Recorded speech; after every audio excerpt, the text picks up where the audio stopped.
de yanına gitmek istedim. Özüm oklap deniz coşly kucağıma, bir tefindir bolup gitmek istedim. Yıkıtık umidim, umidlarımdır, sırlarımdır, yalnız sırdaşım. Senin dünyana singesim gelli, öğrülesim gelli, yar senin düşlerine.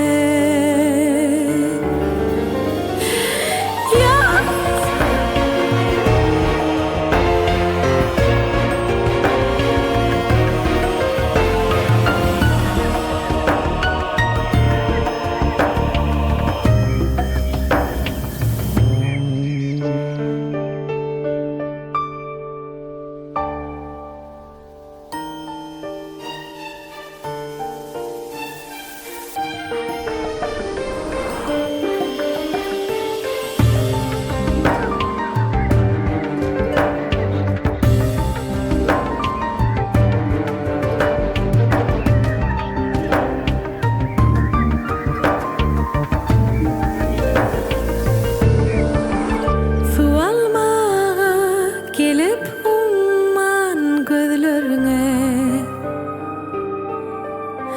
ona yüreğimi kaçıraydım gayta. İnni bolsa durunçala kenarda, belki tolkun onu izine gaytar. Yıkıtık